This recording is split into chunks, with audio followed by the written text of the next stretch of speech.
யாராவது சும்மா ஸ்னாப்ஷாட்ஸா கதை மட்டும் சொல்லிடுங்க புரிஞ்சவங்க. ஹீரோ சொல்றோம். ஹீரோ வந்து ஒரு கம்பெனில ஒர்க் பண்றான். அவங்க கம்பெனி அவன் வந்து ஒரு அபார்ட்மெண்ட் தங்கியிருக்கான். அந்த அபார்ட்மெண்ட்ல ஐ மீன் அந்த கம்பெனில இருக்கிற அவனோட ஹையர் அஃபிஷியல்ஸ் எல்லாரும் அவங்களோட லவ்வர்ஸை வீக்கெண்ட்லயே கூட்டு வரதுக்கு இவனோட அபார்ட்மெண்ட்டை யூஸ் பண்ணிக்கிறாங்க. அதுக்கு பதிலா ஒரு 4 பேர் அந்த மாதிரி யூஸ் பண்றாங்க. அதுக்கு பதிலா வந்து இவனுக்கு வந்து ப்ரொமோஷன் கொடுக்குறாங்க. ஒரு கட்டத்துல இவன் வந்து ஒரு பொண்ணு லவ் பண்றான். அந்த பொண்ணையே அவங்க அபார்ட்மெண்ட்ல கூட்டின்னு வராங்க. அவரோட அந்த பொண்ணையே அபார்ட்மெண்ட் கூட்டின்னு வர்றாரு. அந்த பொண்ணு வந்து அங்க யூஸ் பண்றாரு அப்படின்னு தெரிஞ்சு அந்த பொண்ணு என்ன பண்றாருன்னா ஸ்லீப்பிங் பில்ஸ் சாப்பிட்டு உயிரோட இது பண்றா. இவன் காப்பாத்துறான். அப்போ வந்து இவங்களுக்குள்ள ஒரு ஃப்ரெண்ட்ஷிப் மாதிரி கிரியேட் ஆகுது. அண்ட் எண்ட்ல வந்து இவன் வந்து அவளை லவ் பண்றான்னு அவளுக்கும் தெரிஞ்சிது. அவளுக்கு வந்து இவன் மேல ஒரு இன்ட்ரெஸ்ட் இருக்குன்னு இவனுக்கும் தெரிய வருது. அதுக்கப்புறம் வந்து கடைசியில அவங்க 2 பேரும் வந்து ஒன்று சேர்ந்துடுறாங்க. ஆக்சுவலா ரொம்ப முக்கியமான ஒரு படம். ஏன் இதை ஸ்கிரீன் அப்படின்னாக்கா, இப்போ இது மாதிரி நிறைய டைரக்டர்ஸ் வந்து நம்ம அதிகமாக பேசாம இருக்கும். நானுமே அதிகமாக ஒரு பேர்லாம் சொன்னது கிடையாது. ஏன் இவங்கெல்லாம் சொல்ல மாட்டோம் அப்படின்னா, இவங்கெல்லாம் வந்து ஃபில்ம் மேக்கிங் கற்றுக்கிறதுக்கு படம் பார்க்கணும். இப்போ இந்த தொடர்ந்து இவரோட 4 படம் தான் பார்க்க போகிறோம். இந்த 4 படங்களை பார்த்து முடிச்சோடனே நமக்கு வந்து ஒரு ஃபிலிம் எழுதுறதுக்கான ஐடியா கிடைச்சிரும். அதுக்காக வந்து இந்த மாதிரி ரொம்ப ரேரான சில பேரை வந்து நம்ம வந்து ஓப்பன் அப் பண்ணுறோம். நிறைய பேர் லிஸ்ட்டில் இருக்காங்க. கண்டினியூவாக பார்ப்போம். நம்ம இந்த மாதம் முழுக்க பில்லி வைல்டர் அவருடைய மாதம் தான். இது வந்து 1960 எடுத்த படம். இது இப்போ இல்லை. நம்ம எப்பயுமே நினைப்போம் இப்போ கன்சிடர் பண்ணி பார்ப்போம். 1960 தமிழ் சினிமா எப்படி இருந்துச்சு அப்படின்னா ஃபுட்டேஜஸாக தான் இருக்கும். அதாவது ஒரு சம்பவமாக தான் இருக்கும். அதுக்கு ஒரு கோர்வை இருக்காது, அதுக்குள்ள ஒரு கதை இருக்காது. ஸோ அப்படி சம்பவங்கள் மட்டும்தான் இருக்கும். அது கொஞ்சம் முன்னாடி வந்து பராசக்தி ஆகட்டும் 56 நினைக்கிறாரு. 60 மட்டும் என்ன பெரிய இம்ப்ரூவ்மெண்ட் ஆயிருன்னா ஒன்றும் பெருசாலாம் இம்ப்ரூவ்மெண்ட் ஆகலை. ஓரளவுக்கு அப்படியே கோர்வையாக இருக்கு. ஸோ இந்த படம் வந்து பெஸ்ட்டு ஸ்க்ரீன் பிளேக்கு ஆஸ்கர் வாங்கின படம். அது அவர் 15 டைம்ஸ் அவர் நாமினேட் பண்ணாங்க. பெரிய ஆள் பில்லி வைல்டர். அவரை பற்றி படிச்சிங்கன்னா ரொம்ப இன்ட்ரெஸ்டிங்காக இருக்கும். அவர் இந்த மாதிரி கிளாஸ் எடுப்பார். இந்த மாதிரி கிளாஸ் எடுக்கிற எல்லா டைரக்டருமே எனக்கு ரொம்ப பிடிக்கும். அவங்க வந்து அந்த கிளாஸில் பயங்கரமாக பேசுவாங்க. எப்படி பேசுவாங்கன்னா, இப்போ நான் ஒரு டேர்ம் வச்சிருக்கேன் ரொம்ப எளிமையாக சொல்கிறது அப்படின்னு சொல்லிட்டு அவ்வளோ அழகாக பேசுவாங்க, எளிமையாக பேசுவாங்க. இவங்கெல்லாம் கிளாஸ் எடுப்பாங்க. ஸோ அப்படி ஒரு நிறைய ஊரில் போய் கிளாஸ் எடுத்திருக்காரு. இந்த படம் தான் ஃபர்ஸ்ட் வந்து அவருக்கு அது அவார்டு வாங்கிடுச்சு. இதுக்கே 5-8 அவார்டுக்கு நாமினேட் பண்ணாங்க. 5 அவார்டு வாங்கிச்சு. அதில் best screen play, best director. Screen பிளேனா அவர் மட்டும் எழுதல, அந்த டைமண்ட் இருந்தார். எப்பயுமே வந்து பில்லி வைல்டர் வந்து கூட சேர்ந்து எழுதுவார், தனியாக எழுத மாட்டார். அண்டு இது ஒரு ஸ்டேஜ் பிளேயோடைய அடாப்ஷன். இதே மியூசிக் அவர் அடிக்கடி இது மியூசிக் சொல்றாங்கல்ல, மியூசிக் கன்சர்ன் பார்க்க போறாங்க, எல்லா இடத்துலையும் மியூசிக் வருது. இது வந்து ஒரு மியூசிக் ஸ்டேஜ் பிளேயோடைய அடாப்டேஷன் தான். இந்த படம் பார்க்கும்போது இல்லை யாருன்னா கவனிச்சிங்களான்னு தெரியல. நான் போன படம் போடும்போது ஒரு வார்த்தையை சொன்னேன் நான். என்ன வார்த்தை ஞாபகம் இருக்கா? அது டாக்டிவ் இல்லை. அந்த டயலாக்ல ஒரு அம்மா, அதான் தமிழ்ல வந்து நம்ம பிளே பாய்க்கு அதுல ஒரு வார்த்தை சொல்றாங்கன்னு சொன்னா. அந்த மாதிரி இந்த படத்துல வந்து இல்ல, சும்மா போற போக்குல அதுதான் எடுத்த உடனே ஒரு அம்மா வந்து அவர்கிட்ட கேட்க, அவர் ஒளிஞ்சு கீழே நின்றுட்டு இருப்பாரு. யாருன்னா கவனிச்சுலாம் தெரியல. ஒளிஞ்சு நின்ற பிறகு அம்மா வந்து என்ன அப்பார்ட்மெண்ட் லாக் ஆயிடுச்சான்னு கேட்கும். இல்லை நான் சும்மா காத்துவாங்க அதை வந்து பேசிட்டு இருப்பாரு. அப்ப அந்த அம்மா ஒரு 2 வார்த்தை சொல்லிட்டு போய் யாருன்னா கவனிச்சிங்களா? அதை பட்டி பாய் தான் அப்புறமா சொல்றது. அந்த அம்மா இடையில ஒண்ணு சொல்லிட்டு போகும், வெதர் வந்து பயங்கரமா இருக்கு, வெதர் வந்து ரொம்ப பயங்கரமா இருக்கு. இதெல்லாம் வந்து இதான் ரீடிங் பிட்வீன் த லைன்ஸ் அப்படின்னு சொல்றது. எப்படி ஒரு படத்தை பார்க்கும்போது இல்லை, ஏதாவது ஒரு வேர்ட்ஸ் எடுத்துட்டு அப்படி போனோம்னா அதுல இருந்து நிறைய லேர்னிங் நமக்கு கிடைக்கும். அதுதான் ஹைப்பர் லிங்கா நமக்கு லேர்ன் பண்றதுக்கு ரொம்ப முக்கியம். ஸோ நம்ம வந்து 2 வார்த்தை சொல்லுவோம், அந்த இடத்த போட்டு திருப்பி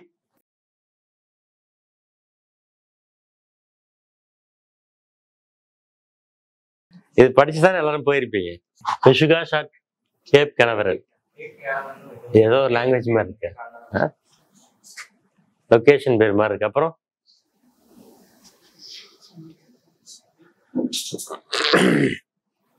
சம்டைம்ஸ் நம்ம மைண்ட் அப்படிதான் டைலாக் ஜம்ப் பண்ணிட்டு போயிடும், ஒரு யாட்டி பரவாயில்ல அப்படின்னு சொல்லிட்டு.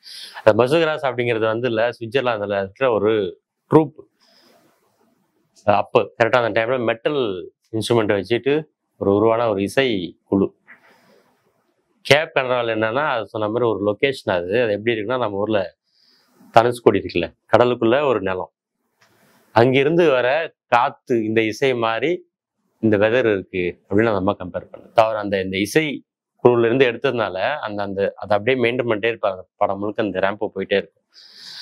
இந்த மாதிரி ஒரு வார்த்தையை கண்டுபிடிச்சுன்னா அதுக்குள்ள இப்ப அந்த மேசோரோஸ் யாருன்னு போய் பார்த்தீங்கன்னாக்கா, அவங்களுடைய இசையெல்லாம் கேட்டீங்கன்னா நிறைய கிட்டாரிஸ்டும் சேர்ந்து ஆரம்பிச்ச ட்ரூப் அது. அதை போய் கேட்டீங்க அப்படின்னாக்கா அதுல இருந்து நிறைய இன்ஸ்பயர் ஆகி இதுல மியூசிக்லாம் பயன்படுத்திக்குவேன். ஸோ அது எப்படி எப்படி அங்கங்க ஒரு வேர்டு இருக்கும். நீங்க அந்த இசையை கேட்கும்போது நம்ம படத்துல எப்படி இசையை பயன்படுத்துன்னு தெரியும். இப்போ இந்த இடத்துலயும் இவர் வந்து ஒரு இடத்துல ரொம்ப அமைதியா நின்றுட்டு இருப்பாரு. ஆஹ் அந்த பெண் வந்து டிக்கெட் வாங்காம அந்த பொண்ணு வராம டிக்கெட் வச்சுட்டு நிற்பார் இல்லையா, அந்த மியூசிக் எப்படி முடியுதோ அதுல இருந்தே அடுத்த மியூசிக் ஸ்டார்ட் ஆகும். இன்னொரு இடத்துல ஒரு அதே மியூசிக் அதே இன்ஸ்ட்ருமெண்ட் தான் ரொம்ப ஜாலியா இருக்கும், சோகமா இருக்கும். முடியும் போது எண்ட்ல ஓப்பன் ஆகும்போது ரொம்ப ஜாலியா ஓப்பன் ஆகும். அதே இன்ஸ்ட்ருமெண்ட் தான். தமிழ்ல சில பாட்டெல்லாம் இருக்குல்ல, இப்போ ஏதாவது ஒரு பாட்டு ரொம்ப சோகமா பாட்டு இருப்பாங்க, அதே பாட்டு ஜாலியாகவும் பாடியிருப்பாங்க. நிறைய டக்குனு எனக்கு பாட்டு ஞாபகம் வரல. சரி, நம்ம ஒரு 1960 ஞாபகம் வச்சு 1960 நம்ம இப்படி இல்லை, நமக்கு ஒண்ணுமே தெரியாது. நம்மனா நம்ம இண்டஸ்ட்ரியில் நம்ம தெரியாது. ஸோ இது ஆரம்பிச்சு வச்ச படம். இந்த படம் நிறைய விஷயங்கள் ஆரம்பிச்சு வச்சது என்னன்னா நம்ம இப்போதையும் பார்ப்போம். இந்த படம் வந்து எடுக்கப்பட்ட பேக்ரவுண்ட் வந்து பில்லி வைல்டர் வந்து ஒரு பெரிய டைரக்டர். அப்பவே யுனைடெட் ஆர்டிஸ்ட்னு ஒரு அமைப்பு இருக்கு. நான் பத்தி ஏற்கனவே சொல்லியிருப்பேன், ஏதாவது குட்டி குட்டி ஒர்க் ஷாப்ல சொல்லியிருப்பேன். அவங்க வந்து யாருன்னா சார்லி சாப்ளினோ, டிடபிள்யூ கிரிஃபித், இவங்கெல்லாம் யாருன்னா வந்து ஃபிலிமுக்கு வந்து இலக்கணம் கொடுத்தவங்க. இப்போ நம்ம மொழிக்கு வந்து யார் கண்டுபிடிச்சேன்னு யாருக்குமே தெரியாது. தமிழ் மொழியை கண்டுபிடிச்சது யாரா பேர் இருக்கு கிடையாது. ஆனா சினிமா மொழிக்கு மட்டும்தான் கண்டுபிடிச்சவங்க பேர் இருக்கு, அதை டெவலப் பண்ணவங்க பேர் இருக்கு, அது கிராமர்ஸ் இலக்கணங்களை உருவாக்குனவங்க பேர்லாம் இருக்கு. அந்த மாதிரி இதுக்கு இலக்கணத்தை உருவாக்குனதுல ரொம்ப முக்கியமான ஆள் டிடபிள்யூ கிரிஃபித், சார்லி சாப்ளின். வந்து எமோஷனலுக்கு ஒரு பெரிய இலக்கணத்தை உருவாக்குறாரு சாப்ளின். டிடபிள்யூ கிரிஃபித் வந்து இந்த டைரக்ஷனுக்கும் அதாவது எடிட்டிங்க்கும் அவர் வந்து ஒரு பெரிய கிராமரை வந்து செட் பண்ணவர், சினிமாவில் இப்படிதான் இருக்குன்னு சொல்லிட்டு. இவங்கெல்லாம் சேர்ந்து அப்போ என்ன பண்ணாங்கன்னா, ஹாலிவுட் அப்போ இல்லை, அவங்க என்ன பண்ணாங்க, இது எதுக்கு வெறும் கமர்ஷியல் ஸ்டுடியோஸாக படம் எடுத்துட்டு இருக்காங்க, நம்ம விரும்பின பண்ண முடியல, அதான் நம்ம எல்லாம் சேர்ந்து இப்போ இங்கெல்லாம் அடிக்கடி ஏதாவது மிஷ்கின் ட்ரை பண்ணுவார், அந்த மாதிரிலாம் நம்ம ஒரு கூட்டம் சேர்ந்து எதாவது பண்ணலாம் அப்படின்னு சொல்லிட்டு. அந்த மாதிரி அவர் வந்து அப்போவே ட்ரை பண்ணாங்க. அதுதான் வந்து யுனைடெட் ஆர்டிஸ்ட்னு ஒரு ப்ரொடக்ஷன் கம்பெனி ஆரம்பிச்சு ரொம்ப சுதந்திரமா நீங்கள் படம் எடுக்கலாம். எந்த விதமான கமர்ஷியல் எக்ஸ்பர்ட்டும் நீங்கள் எதிர்பார்க்கணும் அவசியம் இல்லை, ரொம்ப ஜாலியாக படம் எடுக்கலாம். ஆனால் ரொம்ப ஆர்டிஸ்டிக்காக இருக்கணுன்றதான் அவங்க வச்சது. அதில் எடுக்கப்பட்ட படம் தான் இது. பட் அன்பார்ச்சுனேட்லி இந்த படம் பயங்கரமான சக்ஸஸ். அன்பார்ச்சுனேட்லாம் அவங்க வந்து இது சக்ஸஸ்க்குன்னு எடுக்கல. ஆனால் இந்த படம் வந்து சரியான சக்ஸஸ். இன்னைக்கு நம்ம சொல்கிறோம்ல, இந்த பிளாக் பஸ்டர், அந்த மாதிரி பெரிய பிளாக் பஸ்டர் ஹிட். இது ஒரு காமெடி படம். நீங்கள் நிறைய இடத்துல சிரிக்கல, ஆனால் சரியான காமெடி படம் இது.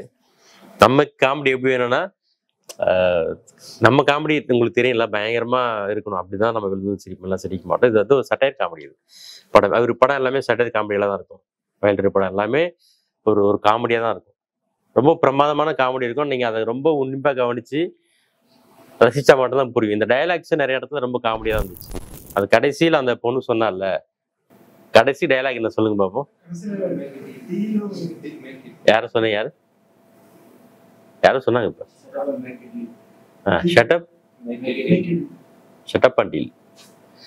அதுதான் ஒரு படமே. அவர் மொத்த படமே என்னன்னா, பேசாத விஷுவலா காட். அப்படி பேசுறதா இருந்தா ரொம்ப லைட்டா பேசுவாங்க. அவங்க ஒன்று சொல்லுவாங்க, அதுக்கு சம்மந்தம் இல்லாத ஒரு பதில் சொல்லுவாங்க, முடிச்சுட்டு போயிடுவாங்க. அந்த பொண்ணு எதுவும் பேச வரா, செக்ரட்டரி இன்னைக்கு கொஞ்சம் சீக்கிரமா போனாங்க நல்லது அப்படின்றாரு. அதாவது டைரக்டா அவங்களுக்கு வந்து பதில் சொல்ல மாட்டாங்க. இது எங்க நம்ம பத்தி பேச ஞாபகம் இருக்கா? மிஷ்கின் படத்துல நம்ம அந்த இதுல பேசணும், யுத்தம் செய்யல வந்து ஷேரன் கிட்ட வந்து அந்த நிறைய பேசிட்டு இருப்பான், நரன் பேசிட்டு அந்த இடத்துல ரெண்டு பேருக்குமே வித்தியாசமா, அதாவது சம்மந்தம் இல்லாத பேசிட்டு இருப்பாங்க. ஆனா நம்மளால அண்டர்ஸ்டாண்ட் பண்ண முடியும். இப்படி கனெக்ட் பண்ணும்போது அந்த டயலாக் ரொம்ப கிறிஸ்பாவும் ரொம்ப இன்ட்ரெஸ்டாக மாறும். நீங்க நேரடியா பேசுறேன், நான் ஒரு கேள்வி கேட்கறேன், நேரடியாக பதில் சொல்லுங்க அப்படின்னா அது ரொம்ப இன்ட்ரெஸ்டிங்கா இருக்காது. இதுக்கு ஒரு கேமே இருக்கு. அடிக்கடி இந்த கேம்லாம் ப்ளே பண்ணினாக்கா அந்த மாதிரி நேரடியாக பதில் சொல்லாம நான் ஒன்று கேட்கணும், அதுக்கு நீங்க ஒரு பதில் சொல்லணும். ஆனா அது எனக்கு அந்த கான்வர்சேஷனோட அந்த அந்த இடத்து கதையோடைய பொருந்தியும் போகணும், அந்த சுச்சுவேஷனை பொருந்தி போகணும், அந்த சுச்சுவேஷனோடைய கனெக்ட் ஆகணும். ஆனா நான் கேட்குற கேள்விக்கு நேரடி பதில். அது மாதிரி டைலாக் எழுதினீங்கன்னாக்கா it's more impress to audience. அது வந்து எல்லாருமே ரொம்ப இம்ப்ரெஸ் பண்ணும். அப்புறம் அந்த படத்தை ரொம்ப கிறிஸ்பாவும் எங்கேஜாகவும் காட்டும். அப்படிதான் பில்லி வைல்டர் வந்து எப்படிப்பட்டவர் அப்படின்னா, நம்ம டைலாக்ல வந்து ரொம்ப கிறிஸ்பா எழுதுவாரு, ரொம்ப காமெடியா இருக்கும். அப்புறம் எல்லாரும் கவனிச்சிக்கலாம் தெரியல, ரொம்ப பயங்கரமான ஒரு சீரியஸ் எமோஷனல் இடையில ஒரு குட்டியா ஒரு காமெடி பண்ணுவார் அவரு. அவன் வந்து அந்த பொண்ணை வந்து விட்டுட்டு போறாங்கிறான். அந்த பொண்ணு வந்து கடைசியில் சொல்றா, எனக்கு தெரியும் இந்த மாதிரி கல்யாணம் ஆனவன நான் கல்யாணம் ஆன கூட ரிலேஷன்ல இருக்கும்போது மஸ்காரா வைக்கக்கூடாது அப்படின்னு. ஏன்னா அழுகுறேன், அது எனக்கு ஒட்டிக்குது. அவளுடைய கன்சர்ன் என்னவா இருக்குன்னா என்னுடைய மைய அழிஞ்சு போயிடுது அப்படின்னு அவர் கன்சர்ன். அது ரொம்ப எமோஷனலான இடம் வந்து. அங்கே வந்து ஒரு குட்டியாக ஒரு காமெடி வச்சுட்டு போவார். இது ரொம்ப உன்னிப்பாக கவனிச்சா மட்டும் தான் லைட்டாக ஸ்மெல் பண்ண முடியும். சட்டையில் காமெடினா லைட்டாக ஸ்மெல் பண்ண முடியும், விழுந்து சிரிக்க முடியாது. ஸோ அந்த மாதிரி ரொம்ப சீரியஸான இடத்துல அழகா ஒரு குட்டியாக ஒரு காமெடி வச்சுட்டு போவார். இந்த ஸ்க்ரீன் பிளே எழுதுறது வந்து ஒரு கன்ஸ்ட்ரக்டிவா வந்து கொண்டு வந்து கொடுத்ததுல இந்த படம்லாம் ரொம்ப முக்கியமான படம். இன்னைக்கு நமக்கு அது வந்து பெருசா தெரியாது. ஸ்க்ரீன் பிளேவை ரொம்ப கன்ஸ்ட்ரக்டிவா கொடுத்த படம். அவரே சொல்றாரு, இந்த மாதிரி கிளாஸ் எடுக்கும்போது போய் சொல்லுவார் அவரே. ஏன்னா ஒரு ஒரு ஸ்க்ரீன் பிளேவை நீங்க வந்து ஒரு பில்டிங் அதுக்குள்ள இருக்கிற ஒரு ஆர்கிடெக்சர் மாதிரி கன்சீவ் பண்ணிக்கங்க. ஒரு ஸ்க்ரீன் பிளேனா எனக்கு என்னன்னா, ஒரு செங்கல் மேல ஒரு செங்கல் இருக்கு, ஒரு கல் மேல ஒரு கல் இருக்கு, ரெண்டுமே டிஸ்கனெக்டடா தான் இருக்கு. டிஸ்கனெக்டடானா அந்த ரெண்டு கல்லும் ஒண்ணு இல்லை, வேற வேற கல்லு நமக்கு தெரியல. எரிச்சு பார்த்தா கல்கெல்லாம் வேற வேற கல்லா இருக்கு, ஆனா ரெண்டுமே கனெக்டடா இருக்கு. அப்புறம் அது எல்லாமே வந்து பேஸ்ல ரொம்ப வெல் கனெக்டடா இருக்கு. அது விழுந்துடாம ஏதோ ஒரு பேஸ்மெண்ட் அதை காப்பாத்திக்கிட்டு இருக்கு. அப்ப அந்த பேஸ்மெண்ட் உங்க கதையில என்னன்னு உங்களுக்கு தெரியணும். அதாவது இந்த மேல இருக்கிற விஷயங்கள் எல்லாம் செகண்ட் ஆக்டும் தேர்ட் ஆக்டும் ரொம்ப ஸ்ட்ராங்கா இருக்கணும் அப்படின்னா ஃபர்ஸ்ட் ஆக்ட் ரொம்ப பிரமாதமா இருக்கணும். ஃபர்ஸ்ட் ஆக்ட் தான் உங்களுக்கு வந்து பேஸ்மெண்ட். செகண்ட் ஆக்டும் தேர்ட் ஆக்டும் விழுந்துடாம இருக்கணும் அப்படின்னா நீங்க இந்த இந்த அதுக்கு என்ன கடக்கால கரெக்டாக போடணும் அப்படின்றது அவர் வந்து ரொம்ப கிளீனாக சொல்றது. இந்த படத்தில் அது பார்த்தீங்கன்னா ரொம்ப கிளியர். ஃபர்ஸ்ட் ஆக்டும் செகண்ட் ஆக்டும் ஒரு அழகாக போயிட்டே இருக்கும். தேர்ட் ஆக்ட் வந்து ரொம்ப பீக்கில் போகும். அது விழுந்துடாம காப்பாத்துறது ஃபர்ஸ்ட் ஆக்ட்ல அவங்க ரிவீல் பண்ண எல்லா விஷயங்களுமே வந்து அதை ரொம்ப பிரமாதமாக காப்பாத்திட்டு இருக்கும். அதான் அவர் சொல்லுவார். அது மாதிரி கேரக்டர்ஸ் வந்து இவருடைய படங்களே என்ன சொல்லுவாங்கன்னா சினிக்கல் கேரக்டர்ஸ் அப்படின்னு சொல்லுவாங்க. சினிக்கல் என்னன்னா மனித தன்மையற்ற மனிதர்கள். அந்த மாதிரி ஆளுங்களை வச்சுக்கிட்டு அவர் வந்து ஒரு கதையை பின்னி எடுப்பாரு. ஆனா ஃபைனலா அவர் என்ன பண்ணுவார்னா ஹியூமன், கடைசியில் அவன் சொல்ற வார்த்தையும் கூட கனெக்ட் பண்ணி பாருங்க. ஐ மீன் ஹியூமன் பீயிங் அப்படின்னு சொல்லிட்டு போவான். நான் ஒரு ஹியூமனா இருக்க விரும்புறேன் அப்படின்னு சொல்லிட்டு போவான். அதாவது ஒரு மனித தன்மையற்ற மனிதர்களை வச்சுக்கிட்டு கடைசியா அவர் நிறுவ விரும்புறது மனித தன்மையோடு இருந்தால் மட்டும்தான் மனுஷன் வாழ முடியும். அதுதான் மனிதர்களை வந்து கனெக்ட் பண்ணது, வாழ வைக்குதுன்ற மாதிரி முடிச்சுட்டு போவார். ஸோ அது இன்னைக்கு நம்ம பேசுறோம்ல, எல்லாம் விளிம்புநிலை மக்களை காட்டுறோம், இல்லைன்னா வந்து ஒரு எல்லா மக்களுக்கான வாழ்க்கையை காட்டுறோம். அது வந்து முன்னாடியே அவர் சொன்னது. இது வந்து கிட்டத்தட்ட 1960 ஏதோ ஒரு காலேஜில் போய் பேசும்போது, இந்த படத்துக்கு முன்னாடியே 50+ போய் பேசும்போது சொல்றாரு. அது எல்லா வகையான மனிதர்களுமே இருப்பாங்க. அந்த மனிதர்கிட்ட இருந்து ஒரு கதையை எடுத்துக்கோ, அந்த கேரக்டர் டெவலப் பண்ணு, உட்காந்து இப்போ வந்து மகேந்திரம்னா அவனை பத்தி பேசு, அவன் யாரு, ஓப்பனா பேசு, அவனுக்கு என்ன பிளஸ் இருக்கு, என்ன மைனஸ் இருக்கு, அவன் எப்படி இருப்பான், அவனை ஃபுல்லா டிஸ்கிரைப் பண்ணு. ஒரு கேரக்டர் பத்தி நிறைய நீ சொல்லிக்கிட்டே இரு. இவன சின்ன கேரக்டர், அந்த செக்ரட்டரி கேரக்டர் வருது, அந்த செக்ரட்டரி கேரக்டர் பத்தி ஒரு 100 கேள்வி எழுது, ரைட் சைடு லெஃப்ட் சைடு எழுது. இவ யாரு, என்ன மாதிரியான கேரக்டர், இவ வந்து அவ ஒய்ஃப் கிட்ட போய் சொல்றதுக்கு என்ன காரணமா இருக்கும், இப்ப நீங்க அப்படி பேசிட்டு இருந்தீங்கன்னாக்கா அவளுக்கு மூட்டி விடுற மாதிரி ஆயிரும்ல. இதுல ரொம்ப சட்டேரியலிக்கா உங்களுக்கு புரிஞ்சுது அந்த செக்ரட்டரி யாருன்னு? யாரு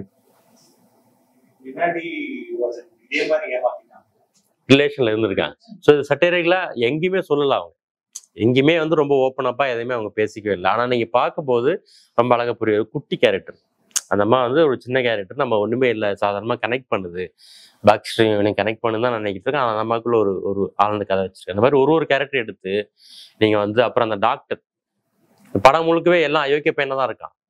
எக்ஸ்ட்ரா மெரிட்டியல் அஃபேர் பண்றதுக்கு ஒரு அப்பார்ட்மெண்ட் வந்து வாடகைக்கு விடுறான். அதுக்கான நோக்கம் வந்து எனக்கு வந்து ப்ரொமோஷன் வேணும். ஏன்னா அந்த ப்ரொமோஷன் ரொம்ப முக்கியமா இருக்கு.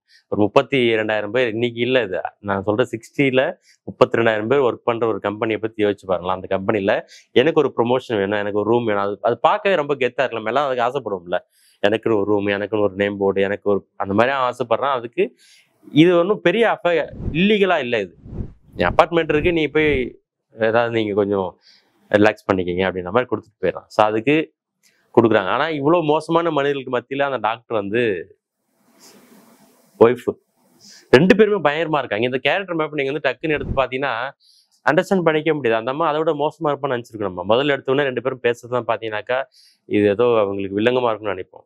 அந்த டாக்டர் சொல்லிட்டு போவேன், ரொம்ப ஒரு ஹையன் மேனா இருப்பான் போல இருக்குவேன், நாளைக்கு 4-5 பெண்கள் வந்துட்டு போறாங்க இங்க அப்படின்னு சொல்லிட்டு போவான். ரொம்ப ஜாலியா தான் இருக்கும். ஆனா அந்த அம்மா அதுக்கு கொடுக்குற ரியாக்ஷன் நம்ம நினைப்போம் இது ரொம்ப ஏதாவது கிரிட்டிக்கலா இருக்கு. அந்த அம்மா அதுக்கு மேல ரொம்ப நல்ல அம்மாவா இருக்கு.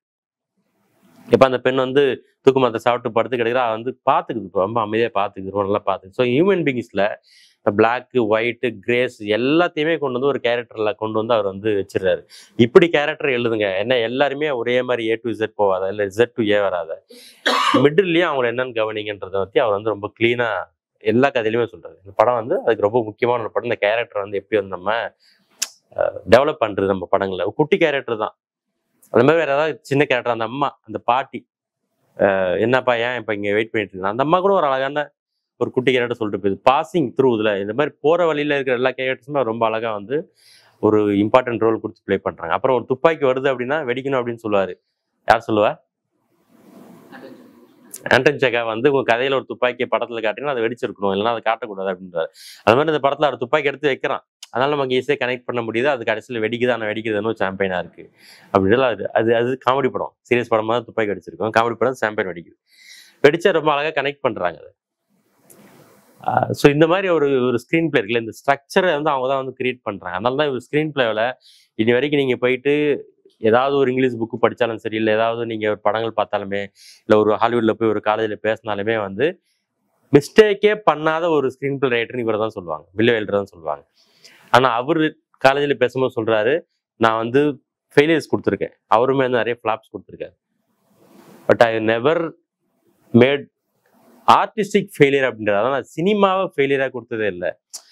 கமர்ஷியலா வயபிள் இல்லாமல் போயிருக்கலாம், கமர்ஷியலா படம் ஓடாமல் போயிருக்கலாம். ஆனால் ஒரு சினிமேட்டிக்கா நம்ம ஒரு படத்தை பார்த்தோன்னே அதோட என்ன அழகா சினிமாவா இருக்கு அப்படின்னு நம்ம ஃபீல் பண்றோம்ல, அப்படி ஒரு சினிமாவா நான் வந்து ஒரு நாள் ஃபெயிலியர் கொடுத்ததில்லை அப்படின்றது அவர் வந்து சொல்றது. அது உண்மையும் கூட. அவர் எல்லா படத்தை பார்த்தீங்கன்னாக்கா சினிமாவா இருக்கும், ரொம்ப ரொம்ப எக்ஸ்ட்ரானரியான ஆர்ட்டா இருக்கும். மேபி அது கமர்ஷியலா அந்த ஊர்ல சம்டைம்ஸ் போயிருக்காது. இப்போ இந்த படத்தை இந்த ஊர்ல எடுத்தா எத்தனை பேர் பார்த்து ஹிட் ஆக்கும் தெரியல. ரொம்ப சட்டையர் காமெடி இது, அனுபவிச்சு தான் சிரிக்க முடியும். அந்த மாதிரி அவர் ஃபெயிலியர்ஸ் கொடுத்துக்கலாம். சினிமாவா அது வந்து ஃபெயிலியர் ஆனதே இல்லை. அது எப்படின்றத பார்ப்பேன் இந்த படத்துல. சினிமாவை நான் ஆல்ரெடி சொன்ன மியூசிக் எப்படி அவர் கம்போஸ் பண்ணியிருக்காரு, எப்படி எடுத்திருக்காருன்னு சொல்லிட்டு. இது வந்து 1960 ஃபிலிம்ஸ்ன்றதை நான் திரும்ப திரும்ப நான் சொல்றேன். அந்த மாதிரி கடைசியில் ஓடி வரும் அந்த சீனை போட்டு, last கிளைமேக்ஸ்ன்னு.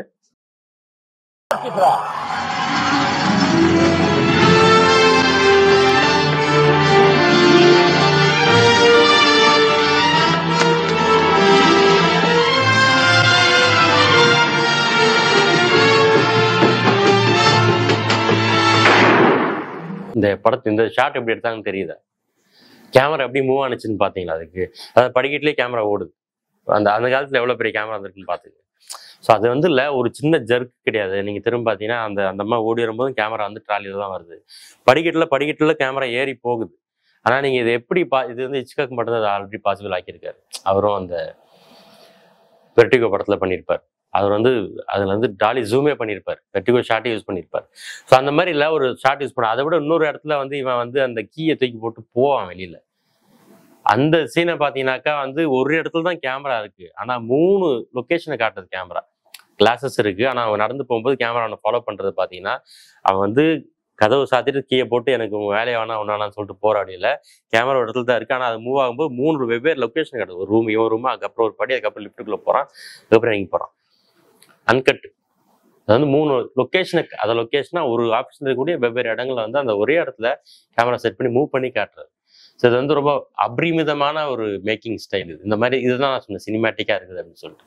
And most important words வந்து பில்லி வைல்டர் ஏன் இவ்வளோ ஃபேமஸ் ஆனா, பில்லி வைல்டருக்கு ஒரு மாஸ்டர் இருக்காரு. அது பேர் வந்து எர்னஸ்ட் லூபிக்ஸ் அப்படின்னு பேர் இருக்கு.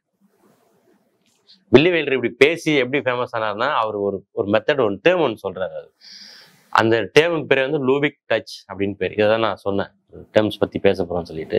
லூபிக் டச் அப்படின்னு சொல்றாரு. லூபிக் யாருன்னா, அவர் வந்து இவரோட பெரிய டைரக்டர். அவர் ஒரு ஜெர்மன்கார். அவர் இவருமே ஜெர்மன் தான். ஒரு ஜெர்மன்காரு, பிரமாதமான படங்கள்லாம் எடுத்திருக்காரு. அவர் படத்தை நம்ம அடுத்தடுத்த மாசங்களை பார்ப்போம்.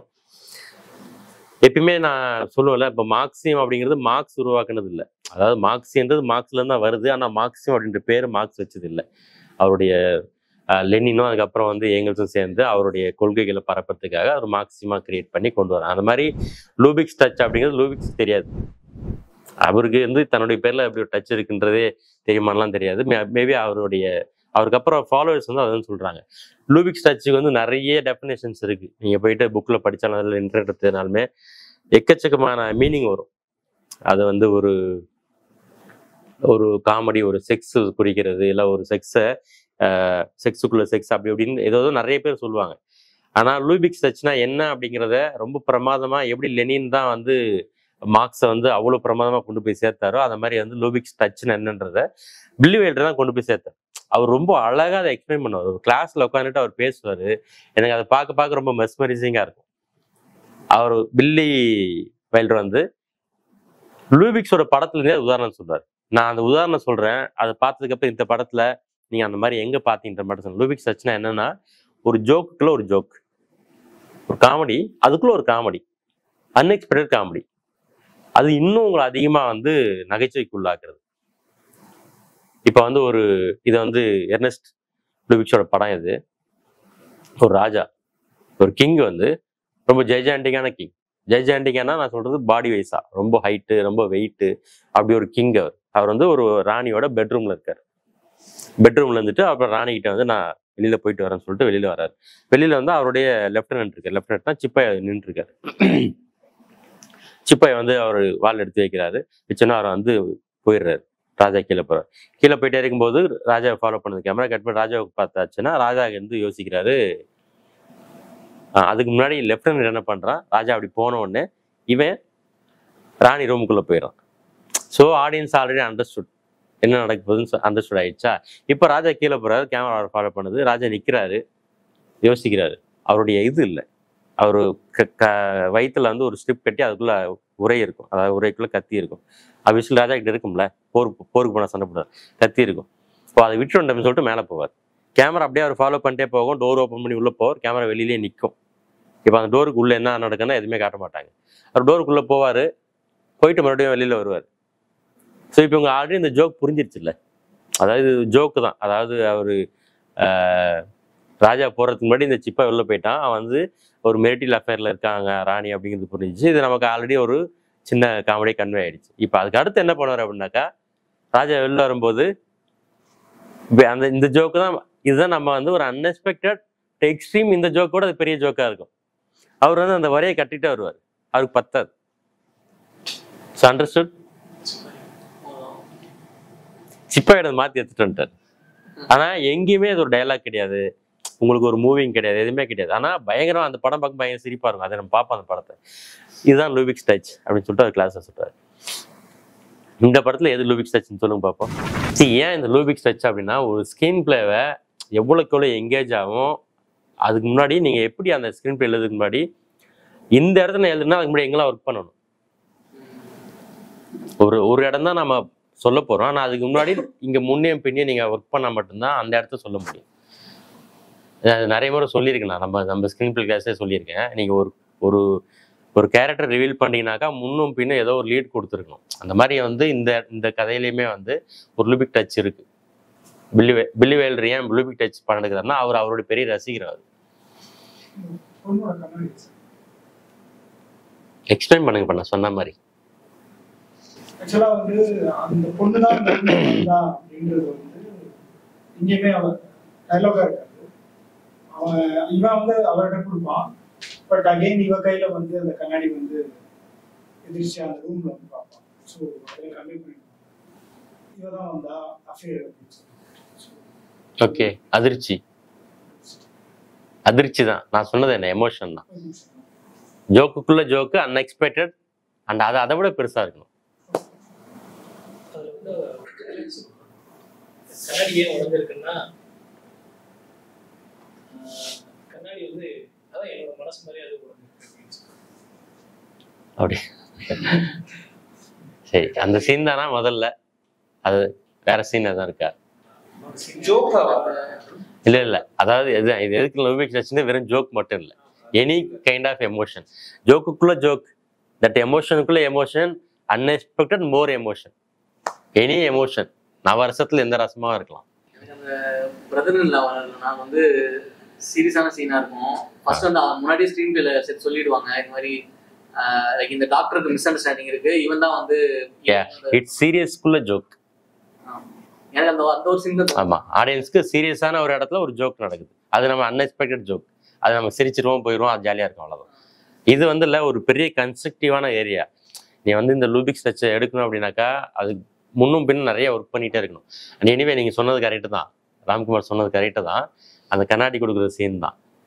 எப்படின்னா, அந்த பொண்ணு வந்து உள்ள வரா, இவன் வந்து தனக்கு ப்ரொமோஷன் கிடைச்சிச்சு, ஒரு ஹேட்டை வச்சுக்கிட்டு பார்க்குறான், அவன் கண்ணாடி கொடுக்குறான். அண்ட் இந்த கண்ணாடி இதுக்கு முன்னாடியே அவர் ஒர்க் பண்ணியிருக்கணும். தன்னுடைய அதிகாரிக்கும் ஒரு தொடர்பு இருக்குது அப்படிங்கிறத நம்ம தமிழ் சினிமா எப்படி சொல்லுவாங்க, ஒன்று யாரா போய் சொல்லுவான், அல்லது ஒரு அம்மா போய் சொல்லும், இல்லைன்னா ஏதோ ஒரு வகையில இவனே போய் ஒளிஞ்சு நின்று பார்ப்பான், இல்லை அந்த கதவுல இருந்து உள்ள போய் கண்டுபிடிச்சிப்பான். அந்த மாதிரி தான் நடக்கும்.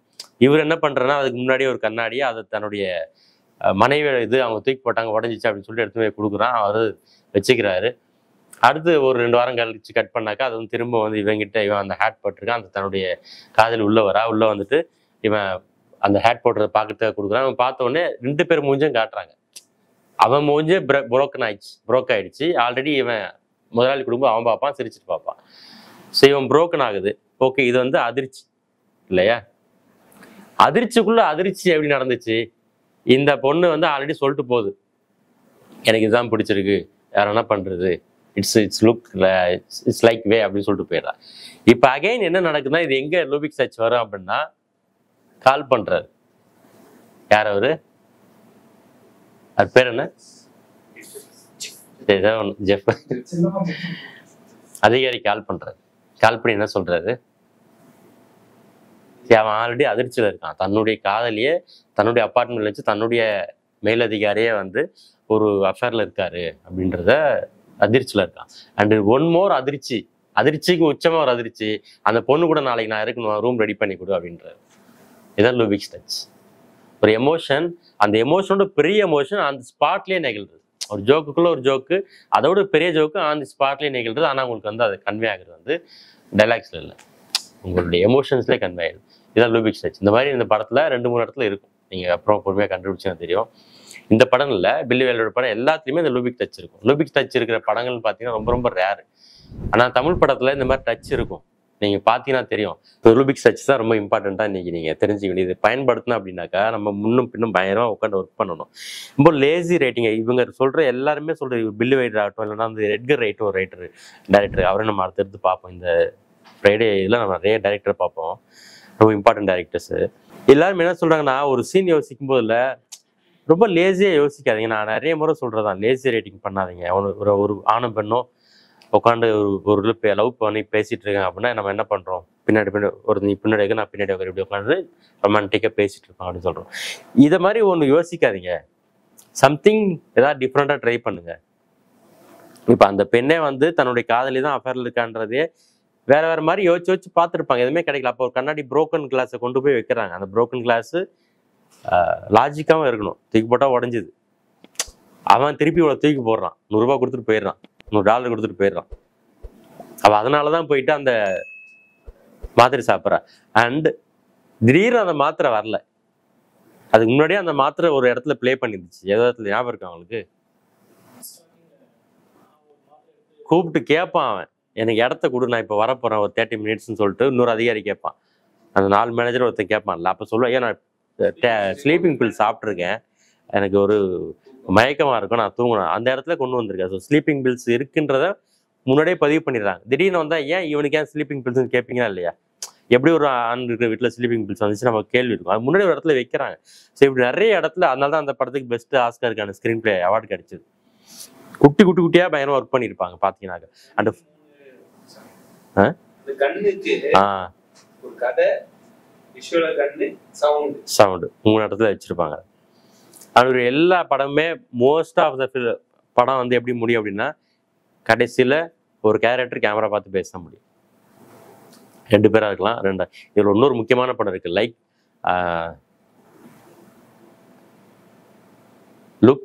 லுக்கோ லைக்கோ சம் ஹார்ட் அப்படின்னு வரும். அதுலயே உங்களுக்கு கதை புரிஞ்சிடும். 2 பேர் வந்து கடைசியில வந்து கார்லயே ஒரு போட்லயே பேசிட்டு வருவாங்க.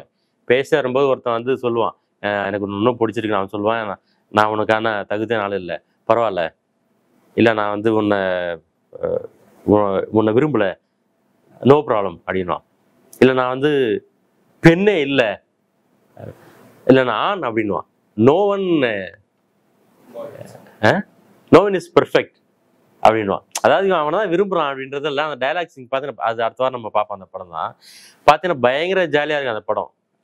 அதே மாதிரி தான் முடியும். இப்போ இப்படி 2 பேர் இவங்க பார்த்துட்டு பேசிட்டு இருந்தாங்க, இல்லை இப்படி உட்காந்துட்டாங்க, கேமரா அங்கே இருக்கு, shut up and make the deal அதை சொன்னாங்க. அதில் நோ ஒன் இஸ் பர்ஃபெக்ட் அப்படின்னு முடிப்பார். ஸோ அவர் சொல்றது எல்லாமே வந்து இந்த கடைசியில் இப்படி தான் முடிப்பார்.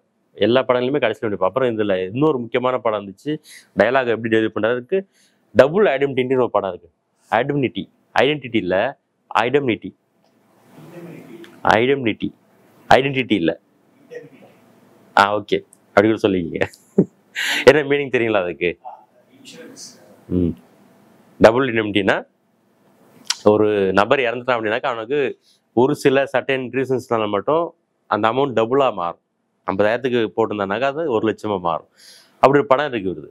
இந்த மாதிரி நம்ம தமிழில் இப்போ நிறைய படம் பார்த்துருப்போம். இன்சூரன்ஸ்க்காக ஒருத்தனை கொல்றது எப்படி அப்படின்ற மாதிரி அந்த படம் தான் அவர் பண்ணியிருப்பாரு. அந்த அம்மா வந்து வரும், ஒரு இன்சூரன்ஸ் ஏஜென்ட் வருவான், உங்கள் ஹஸ்பண்ட் வந்து இன்சூரன்ஸ் பண்ணியிருக்காரு, ஒரு மோட்டார் இருக்குது, அது வந்து எக்ஸ்பைரி ஆக போகுது, இப்போ நான் வந்து அதுக்கு திரும்ப இது வைப்பேன். அந்த அம்மா வந்து உடனே ஒரு துண்டை மட்டும் கட்டிக்கிட்டு குளிச்சுட்டு நான் வந்து சன் பார்த்துட்டு இருந்தால் ஓடி வரும். ஒரு வேர்டு அழுத்தி ஸ்ட்ரெஸ் பண்ணி சொல்லுவான், இது இப்போ நான் புதுசாக ஒரு இன்சூரன்ஸ் கொடுக்குறேன், திஸ் இஸ் ஃபுல்லி கவர்டு அப்படின்னா. ஸோ அந்த இடத்துல அந்த அம்மா வந்துல ஃபுல்லாக கவர் பண்ணிக்கிட்டு அப்படியே ஒரு பெரிய பணக்கார வீட்டு மருமகள் அந்த அம்மா அப்படியே வந்து கீழே ஒரு ராணி மாதிரி வந்து நின்றுட்டு அப்படி லுக்காக இருக்கும்போது நான் வந்து உங்களுக்கு இந்த மாதிரி ஒரு இன்சூரன்ஸ் கொடுக்குறது இட்ஸ் ஃபுல்லி கவர்டு அப்படின்னா அது எப்படி இருக்கும்? How to staging a scene அப்படின்றதுக்கு இந்த சீனை வந்து ஒரு முக்கியமான உதாரணம் இது. ஒரு பெண் வந்து தன்னுடைய கணவர் வெளில போயிருக்காரு, ஒரு ஏஜென்ட் வரான், அவள் வந்து சன்பாத்லேருந்து வரா, அந்த அந்த சுச்சுவேஷனை கனெக்ட் பண்ணாமல் டைலாக் எழுதுறாரு. ஸோ சுச்சுவேஷன் என்னவோ அதை கனெக்ட் பண்ண மாதிரி ஒரு டைலாக் எழுதுறது வந்து ரொம்ப ரொம்ப மோஸ்ட் இம்பார்ட்டன்ட். இவர் படத்தை ஒரு 4 படத்தை தொடர்ந்து பார்த்தீங்க, அதனால நான் 4 தொடர்ந்து பார்க்கணும். ஒன்று பார்த்துட்டு போயிட்டீங்கன்னா திரும்பவும் அதை வந்து என்ன நடக்குதுன்னு புரியாது. இந்த 4 படத்தையும் பார்த்தீங்கன்னா இப்போ நான் சொல்றது அப்படியே உங்களுக்கு புரியும். டைலாக்ஸ்ல எவ்வளோ ஒர்க் பண்ணியிருக்காங்க, ஸ்க்ரீன் பிளே எப்படி ஒர்க் பண்ணியிருக்காங்க, எப்படி வந்து இவங்களால இந்த மாதிரி ஒரு ஃபில்மியா க்ரீமி மாதிரி ஃபில்மியா எப்படி சினிமா கொடுக்க முடியுன்றதை 4 படத்தை பார்த்தா நமக்கு புரிஞ்சிடும். லூபிக்ஸ் டச் தான் நீங்கள் நம்ம பார்க்க போகிற இந்த டைம் அப்படின்னு நான் சொன்னது. இது எங்கேயுமே கேள்விப்பட்டிருக்க மாட்டேங்க. எனி யூனிவர்சிட்டி, எனி காலேஜ், இன்ன வரைக்கும் அந்த லூபிக்ஸ் டச்சை பற்றி ஒருத்தர் கூட தமிழில் பேசவே இல்லை. இந்த மாதிரி இன்னும் நிறைய டச் இருக்கு, அது பேர்லாம் ஏன் டச் இதெல்லாம் நம்ம அடுத்தடுத்த வாரம் அந்த டச்சஸ்லாம் பார்ப்போம். ஸோ லூபிக்ஸ் டச் கேட்க ரொம்ப சிம்பிளாக இருக்குல்ல, ஆனால் அவங்களால அப்படி ஒரு சீன் எழுதவே முடியாது. அதுக்கு பயங்கரமாக ஒர்க் பண்ணணும். இதையும் வைல்டு தான் சொல்கிறாரு, நீங்கள் ஒரு விஷயத்த ரொம்ப காம்ப்ளிகேட்டடாக இருக்கிற விஷயத்த ரொம்ப சிம்பிளிஃபை பண்ணி சொல்லுங்க அப்படின்ற. அதனால் நான் சிம்பிளிஃபை பண்ணி சொல்கிறேன், ரொம்ப கேட்க சாதாரணமாக இருக்கலாம், ஆனால் அதுக்கு பின்னாடி இருக்கிற எஃபர்ட் வந்து பயங்கரமான எஃபர்ட். யாரும் ஒரு சீன் எழுதிக்கலாம், அந்த மாதிரி பார்ப்போம். ஒரு லூபிக் டச்சை வச்சு எழுதி வச்சுட்டு வந்துடலாம் ஒரு சீனை. இப்போ இதுலேருந்து கனெக்ட் பண்ணுறதுக்கே நமக்கு வந்து சரியாக அவங்களால கனெக்ட் பண்ண முடியல. கண்ணாடின்னு தெரியுது, ஆனால் அதுக்கப்புறம் ஒரு ஃபோன் கால் வருது இல்லை, அதுதான் லூபிக் டச்சோடைய எண்டுன்னு தெரியல நமக்கு. ஆம்னி பஸ்ன்னு ஒரு படத்தை பற்றி நம்ம நிறைய ஷார்ட் ஃபிலிம் பற்றி பேசியிருக்கோம். அதில் நான் சொல்கிற மாதிரி இருக்கும், ஒரு dark comedy film. Already you are satisfied. அதுக்கப்புறம் உன்னை எக்ஸ்ட்ரா லீட் பண்ணி கூட்டிட்டு போறான்ல. அந்த மாதிரி இதுல நான் இதுலயும் பார்த்தேன். இப்போ கிளைமேக்ஸ் வந்து பாத்தீங்கன்னா ஓடி வரும்போது திடீர்னு டோர் லாக் பண்ணும்போது ஒரு சின்ன ஒரு சடன் இது நம்மளுக்கு ஐயோ அவரோட ஊரு விட்டு போயிட்டான்னு சொல்லிட்டு இருந்தேன். ஏன்னா அதுக்கு முன்னாடியே வந்து அவன் பேக் பண்ற சீன்லாம் வச்சுட்டாங்க. ஸோ யூஸ்வலா ஓடி வந்து கதவு தட்டிட்டு ஒன்று செஞ்சுட்டாங்கன்னா இது இருக்காது ஆடியன்ஸ்க்கு. பட் ஆனால் ஓடி வரும்போது வந்துட்டு திடீர்னு டோர் லாக் ஆகும்போது ஒருவேளை ஊரு விட்டு போயிட்டா போலன்ற ஒரு சின்ன ஒரு அப்புறம் துப்பாக்கி அடிச்சு இன்னும் 2வது ஷாக்கு, அப்புறம் ஓப்பன் பண்ணா உள்ள இருந்துட்டான்றது ஷாக் ஆயிடல. ஸோ அது வந்து அப்படி அப்ளைபிள் எண்டு வந்து அந்த மாதிரி இருக்கணுன்ற ஒரு சர்க்கிளா நிறைவடையணும். அது அந்த ஆம்னி பஸ் வந்து ப்ராப்பர் எக்ஸாம்பிள் இல்லை, ஒரு சின்ன லீடுக்காக தான் சொன்னேன், ஆனால் அது வந்து ப்ராப்பர் எக்ஸாம்பிள். ஒரு ஜோக்குள்ள ஒரு ஜோக், யூ ஆர் சாட்டிஸ்ஃபைட், நான் விட மாட்டேன், இன்னொரு பெரிய ஜோக்கை அவனுக்கு காட்டுறேன் உனக்கு அப்படின்னு சொல்றது. ஒரு அதிர்ச்சி, நீ இந்த அதிர்ச்சியே அவனுக்கு புரிஞ்சிருச்சு, ஆனால் நான் விட மாட்டேன், இன்னொரு அதோட பெரிய அதிர்ச்சி உனக்கு கொடுக்குறேன் உனக்கு அப்படின்றதான். அதான் லூபிக்ஸ் டச். ரொம்ப சிம்பிள்ல தான். ஆக்சுவலாக இதுக்கு பதிலாக எக்கச்சக்கமான இதெல்லாம் சொல்லுவாங்க, லூபிக்ஸ் பற்றி கிரிட்டிசைஸ் பண்ணுறவங்களாம் எக்கச்சக்கமாக பேசிட்டே போவாங்க. ஆனால் அது வந்து கரெக்டாக இருக்காது. பில்லி வைல்டர் மட்டும்தான் ப்ராப்பராக ஒரு மீனிங் கொடுத்தாரு. அதுக்கு வந்து அப்புறம் இந்த படங்களை பற்றி சொல்லும் போதுல இப்போ அவன் அப்படி ஷாக் ஆகி நின்னான்ல, நீ வந்து நாளைக்கு அந்த கீ ரெடி பண்ணிடு, நான் கூட போறேன்னு சொல்லிட்டு ஆல்ரெடி கன்னடையை பார்த்து இவன் புரோக்கன் ஆகிட்டான். அகெயின் அதான் இந்த லூபிக்ஸ் டச்ல அவன் வந்து ரொம்ப எக்ஸ்ட்ரீம்ல ஒரு அதிர்ச்சியில் இருக்கான். அப்படி ஒரு சேடா நின்னான்ல. இப்போ இந்த இடத்துல வந்து எப்படி கிரிட்டிசைஸ் பண்றது அப்படின்றதுலாம் வந்து நம்ம ஊர் ஆளுங்கள்ல நிறைய போய் தெரிஞ்சுக்க வேண்டிய இடத்துல இது ஒரு முக்கியமான இடம். அந்த ஊர்ல ஒருத்தன் எழுதியிருக்கான், ஒரு ரைட்டரு, இந்த இடத்துல அவன் எப்படி நின்னா அப்படின்னா ஒரு வார்த்தைக்குள்ள நான் சொல்ல போய் கண்டுபிடிக்க சொல்றான், தேடு என்னன்னு தேடு. அவன் எப்படி சேடா இருந்தான் அப்படின்னா is looks like a Russian nesting sad doll அப்படின்றான். நான் பார்த்தோன்னே நான் நினச்சேன் என்னடா அது ரஷ்யன் நெஸ்டிங் சேட் டால் அப்படின்னா எப்படி இருக்கும் அது அப்படின்னு நினச்சேன். அப்புறமா போய் நீங்கள் ரஷ்யன் நெஸ்டிங் டால்னு போட்டு பாருங்க, நெட்டில் போய் பார்த்தீங்கன்னாக்கா ஒரு ஒரு ஒரு அம்மா ஒரு குழந்தைய தனக்குள்ளே வச்சுட்டு இருக்க மாதிரி ஒரு டால். அது சந்தோஷமா இருக்குது. அப்போ அதோட சேட்னஸ் எப்படி இருக்குன்னா அதுக்கு ஒரு தனி டால் இருக்கு. அதை எடுத்து வந்து பார்த்தீங்கன்னா அப்படி இன்னும்ல அந்த ஃபோனை வச்சுக்கிட்டு அப்படியே மேட்ச் ஆகும் பக்கத்துல வச்சிங்கன்னா. ஒரு கிரிட்டிசைஸ் பண்ணுறவங்க எவ்வளோ டீப்பில் போய் கிரிட்டிசைஸ் பண்ணுறாங்க. அது கிரிட்டிசைஸ்னா இதை விமர்சனம் பண்ணல, ஆனால் உதாரணம் சொல்கிறான். இந்த அந்த சீன்ல அவன் நிற்கிற அந்த அதிர்ச்சி எப்படி நிற்குது அப்படின்னா ஒரு ரஷ்யன் நெஸ்டிங் டால் எப்படி சேடாக இருக்கும்போது நிற்கும் அந்த மாதிரி அவன் நிற்கிறான் அப்படின்றாங்க. இப்படி ஒரு சின்ன அறிவை கொடுக்குற ஒரு விமர்சனம் நம்ம ஊரில் எங்கன்னா கிடைச்சிச்சு அப்படின்னா சந்தோஷம் தானே. இல்லை ஒரு ஒரு வார்த்தைக்குள்ள அவன் எவ்வளோ டீப்பாக கொண்டு போய் சேர்க்குறான்ல.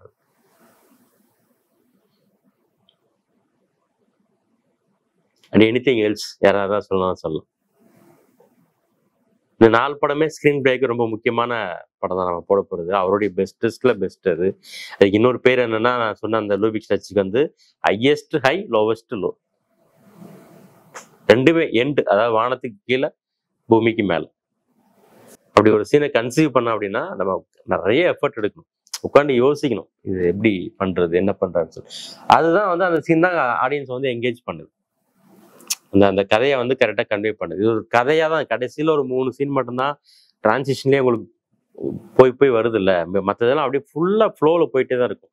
கடைசியில் மட்டும்தான் 3 இடத்துல மட்டும்தான் அது ஒரு கட்டு இருக்கும் படம் பார்க்கும்போது. மற்ற எங்கேயுமே வந்து ஒரு ஒரு சின்ன லேக் இருக்க மாதிரி, இல்லைனா வந்து லேக்ன்ற வார்த்தையே தப்பு, ஒரு சின்ன தொய்வு இருக்க மாதிரி இல்லை, எங்கேயுமே அது மாதிரி நடக்காது. டிரான்சிஷன் கூட இருக்காது, டக்கு டக்கு டக்குன்னு கட் ஆகிட்டு போயிட்டே இருக்கும். வெரி ரிச் சினிமாவா. அதாவது அது வந்து எப்படின்னா அந்த டிரான்சிஷன் ப்ராப்பரா இல்லாம போணுச்சு முடியும் போது. அப்படியறதுக்கு முன்னாடி ஒரு பிளாக் வரும், அதாவது இவன் வந்து கீழே தூக்கி போட்டு வருவான், அப்போ ஒரு பிளாக் வரும். அதுக்கப்புறம் என்ன பண்றதுன்னா அந்த அந்த டிரான்சிஷன்ல வச்சு முடிச்சுக்கிட்டாங்க. நான் கூட கடைசியில் எழுதும் போது இல்லை ரொம்ப சரி போதும் போடான்னு முடிச்சிருவேன். அந்த எழுதும் போது அவர் சோம்பேறித்தன மாதிரி தான் அது கடைசியில். பட் ஆனால் கிளைமேக்ஸ்ல நச்சுன்னு வச்சு முடிச்சிருவாரு, அதை அங்கே தப்பிச்சிருவாரு. ஒருவேளை கிளைமேக்ஸ்ல அந்த மாதிரி ஒரு டயலாக் இல்லை, அந்த மாதிரி ஒரு ஸ்டேஜ் இல்லைன்னு வச்சுக்கிங்களேன், அப்போ நான் சொன்னது வந்து கொஞ்சம் பொருத்தலா இருக்கும். நல்லா தான் நினச்சி ஃபினிஷிங் சரியில்லை அப்படின்ட்டு போயிடுவாங்க. ஆனால் ஃபினிஷிங்ல கொஞ்சம் ஒர்க் பண்ணிடுறாரு. இடையில கொஞ்சம் அப்படியே ஒரு மாதிரி மாறிடும். அந்த டிரான்சிஷனா திரும்ப பார்த்தீங்கன்னா அந்த படத்தை தெரிய முடியும். மருந்து சாப்பிட்டுட்டு மறுநாள் காலையில வீட்டுக்கு வந்து பார்த்து 2 பேரும் தெரிஞ்ச உடனே வந்து ஒரு கிளைமேக்ஸ் மாதிரி ஆல்மோஸ்ட் வந்துருச்சு. அதுக்கப்புறமா கொஞ்சம் ஸ்லோவான மாதிரி ஆப்வியஸ்லி செகண்ட் செட்டப்ல ஃபர்ஸ்ட் செட்டப் இருக்கு, செகண்ட் செட்டப். இப்போ அதை எப்படி நீங்க கொண்டு போய் முடிப்பீங்க? அங்க முடிஞ்சுச்சுனாக்கா படமே இல்லைல்ல. அதான் செட்டப் தான் சொல்லுங்க. செகண்ட் ஆக்டோட எக்ஸ்டெண்ட் ஆக்ட், தேர்ட் ஆக்டுக்கு போனாதான் முடியும். அது இது எப்படி இருக்குன்னா நீங்க செங்கல்லாம் வச்சுட்டு ஓகே ஸ்ட்ரக்சர் வந்துருச்சுன்னு சொல்ற மாதிரி அது ஸ்ட்ரக்சர் கம்ப்ளீட் ஆயிரும். ஆனா அது எப்படி ஒரு வீடா இப்போ முழுமையடையும்? தேர்ட் ஆக்ட் முடிஞ்சாதான் அதை பூசி மேல கூரைய போட்டு ஆர்கிடெக்சர் ஒர்க்லாம் பண்ணாதான் அது வீடா மாறும். அந்த லேடி கேரக்டர் வந்துட்டு காலையில ஃபுட் தர்றது, அந்த சீன்ஸ்லாம் ஸ்டோரி நகர்த்துறதுக்கு கண்டிப்பா தேவையா அப்படின்ற மாதிரி. இல்லை அதான் இப்போ நீங்க இன்னொரு கிளாஸ் எடுத்துருக்கு, இந்த மாதிரி வந்து ஷார்ட்ஸும் சீன்ஸும் எடுத்துட்டு அன்வான்டா இருக்கா வாண்டடா இருக்கான்றதை செக் பண்றதுக்கு ஒரு கிளாஸ் இருக்கு. அந்த கிளாஸ் வந்துட்டு நீங்க இப்போ அனலைஸ் பண்ணீங்க அப்படின்னாக்கா தேவையில்லாம இருக்கான்றது கண்டுபிடிச்சிடலாம். ஒரு ஷார்ட்டோ இல்லை ஒரு சீனோ நீங்க அப்படி தேவையில்லைன்னு சொன்னீங்கன்னா இல்லை இருக்காது, கிடையாது. நீங்க என்ன சீன் வேணா சொல்லுங்களேன் இந்த படத்துல, எனி ஷார்ட் சீன் கூட, ஷார்ட்டை கூட சொல்லுங்களேன், அன்வான்டா இருக்காது. அவங்க சொல்றாங்கல்ல, அதாவது ஒரு வார்த்தையை கூட நான் வந்து தப்பா பயன்படுத்த கூடாதுன்றான். ஒரே ஒரு வார்த்தை எக்ஸ்ட்ரா இருக்குன்னு சொல்லிடுது என் படத்துல, நான் சினிமா இருக்கிறத விட்டுடுறேன் அப்படிங்கிறாரு பில்லி வைல்டர்லாம். நீ என் படத்துல ஒரு வார்த்தை, இது எதுக்கு இந்த வார்த்தை தேவையில்லாம வச்சிருக்கீங்க? இப்ப அந்த அம்மா சொல்லுது நீங்க வாங்க சாப்பிட, 2 பேரும் சாப்பிட போலாம். செக்ரட்டரி அவர் ஒய்ஃபை கூப்பிடுது. அது என்னன்னா ஏதோ சொல்லிட்டு போனாங்க கடைசியில் ஒரு வார்த்தை, என்ன அங்க வந்து தெரிஞ்சுக்கிங்க எதுக்கு அப்படின்னு சொல்லிட்டு. கண்டிப்பா இதுல ஏதாவது ஒரு வார்த்தை அன்வான்டா இருக்கு நீங்க சொல்லி எடுத்து பாருங்களேன். ஆனா முழுசா படத்தோட கனெக்ட் பண்ணி பாருங்க, ஒரு வார்த்தை கூட கிடையாது. இவனும் அவனும் அங்க பேசிட்டு இருக்காங்க, பர்சன் டு பர்சன், அப்படி பர்சனல் டு பர்சன் ஒரு வார்த்தையை சொல்றான். அது சொல்லணும்னு அவசியம் இருக்காங்க? உங்களுக்கு புரிஞ்சுது அது ஏன் சொன்னான்னு?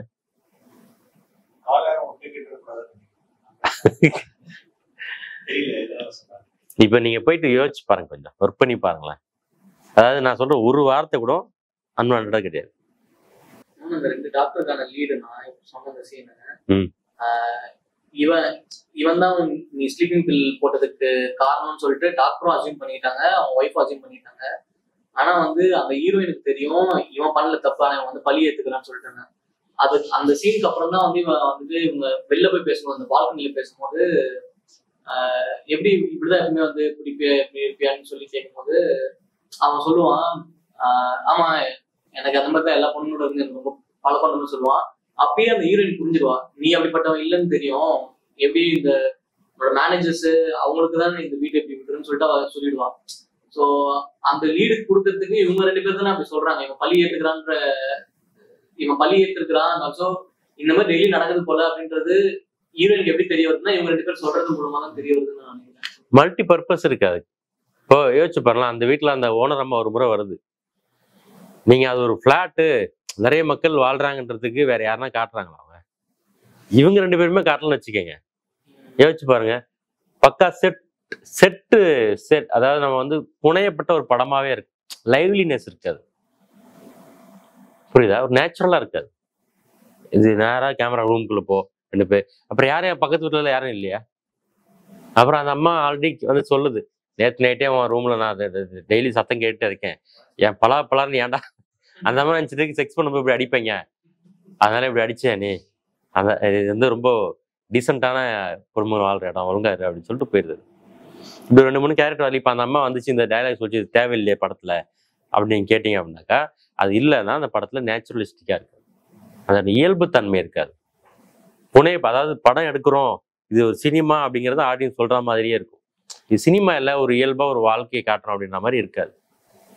இந்த மாதிரி கேரக்டர் தூக்கிட்டீங்கன்னாக்கா மல்டி பர்பஸ் இருக்கு சில சீன்ஸுக்கு, சில ஷார்ட்ஸ்க்கு. அந்த மாதிரி அவங்க 2 பேர் வந்ததுக்கு மல்டி பர்பஸ், ஒரு பர்பஸ் கூட இல்லை. நீங்க ஒரு பர்பஸ் இல்லைனா கூட நான் தூக்கிடுங்கன்னு சொல்றேன்ல, ஆனா மல்டி பர்பஸ் இருக்கு.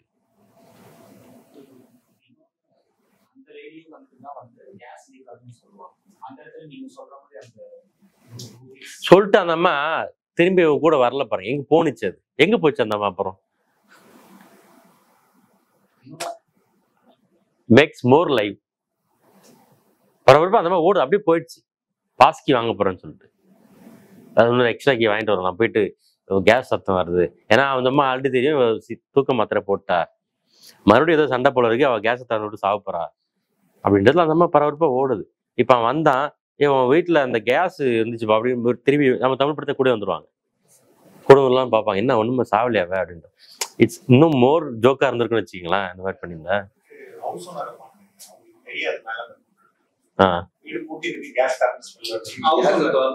எனிவே திரும்பி கூட வரலன்ற நான் நம்ம ஊர்ல திரும்பி வந்து உள்ள பாப்பாங்க, என்னப்பா அப்படி போயிடுச்சு. நம்ம அவன் வீடு நீ பாத்தீங்கன்னா நம்ம போயிடுச்சு.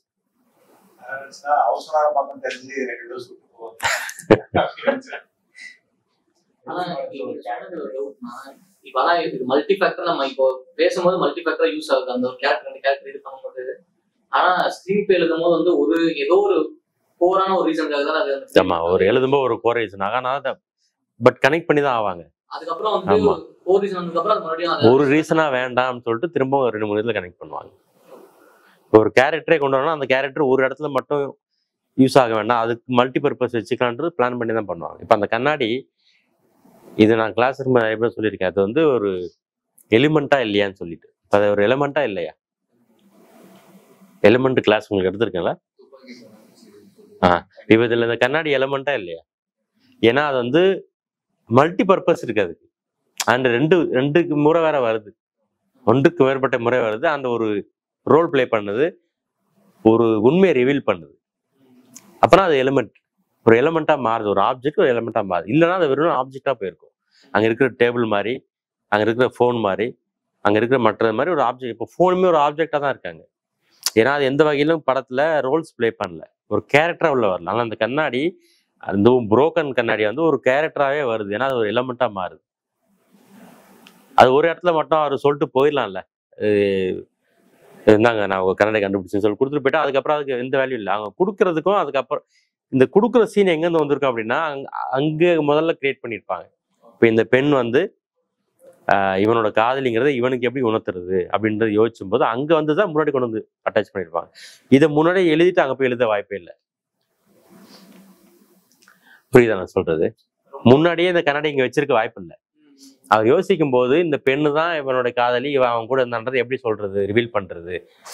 நம்மளால யாராவது சொல்லிடுவோம் ஓடி போய், அந்த அம்மாவே சொல்லும் முதல்ல நம்ம ஏன்பா இங்க நிக்கிறேன்னு கேட்டுச்சுல, ஏப்பா அவன் ரூமுக்குள்ள ஒரு பொண்ணு வந்துச்சுப்பா அந்த பொண்ணு அப்படின்னு அந்த மாதிரி சொல்லியிருக்கலாம். இல்லை இந்த டாக்டர் அதே மாதிரி யாரோ ஒருத்தர் வச்சு சொல்லிருக்கலாம். இவனே போயிட்டு கீழே நிற்கும் போது அவன் வரும்போது பயங்கரமா அதிர்ச்சி ஒரு மியூசிக் போட்டு அப்படி ஓப்பன் பண்ணியிருக்கலாம். பிலிவேல்டர் என்ன சொல்றதுன்னா, நான் லேசியா எழுதாதீங்க, ஒரு சீனை வந்து ஒரு ஷார்ட்டை வந்து ஒரு அப்நார்மலா திங்க் பண்ணுங்க. அது வரைக்கும் இல்லாத ஒரு விஷயமா யோசிங்க. அது வரைக்கும் 60லேயே இப்ப யோசிச்சு இன்னும் கோடிக்கணக்கான லட்சக்கணக்கான படங்கள் வந்த ஒரு ஊர்ல இன்னும் எங்கிருந்து யோசிக்கிறது?